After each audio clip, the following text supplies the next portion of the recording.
Et jusqu'à quel âge est-ce qu'en fait l'ordinateur et l'écran ne servent à rien dans l'apprentissage? Il sert absolument à rien avant 3 ans, avant que l'installation du langage ne soit pas mise en place. Donc un enfant, il doit apprendre dans la langue maternelle, il apprend un langage structuré, riche, ainsi de suite. Et après viendra, à 3 ans, à 4 ans éventuellement, le petit dessin animé qui fera plaisir, qui sera toujours avec un temps très court, ça c'est important, un début, une fin, et idéalement accompagné par le parent qui est là. L'écran n'apporte rien avant 6 ans.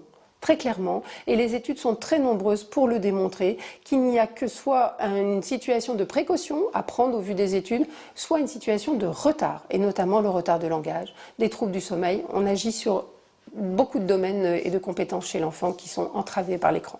Vous l'avez dit, les scientifiques s'accordent sur une notion, celle d'usage problématique. Par exemple, en France, les chiffres indiquent qu'à 15 ans, 5% des garçons et 11% des filles ont un usage problématique des réseaux sociaux. Expliquez-nous.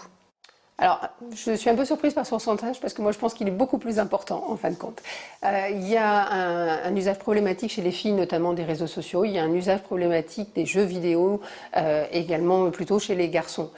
Pourquoi il y a un usage problématique? Parce qu'en fait on ne sait plus s'arrêter. Les adolescents, les préadolescents sont pris complètement par la captation qui est mise en place, tant dans les réseaux sociaux avec cette notion de récompense, de circuit dopaminergique qui est stimulé avec ses likes, avec tout ce qui fait que l'adolescent aura envie de reconnaissance et toujours plus, et dans les jeux vidéo, cette envie de toujours gagner, d'être reconnu dans le jeu vidéo, contrairement à la vie réelle où c'est bien plus compliqué. Donc du coup, on se fait complètement avoir. Les ados sont complètement pris dans ce piège qui s'appelle la captologie et où tout est fait pour que l'adulte, comme l'enfant d'ailleurs, se fasse prendre.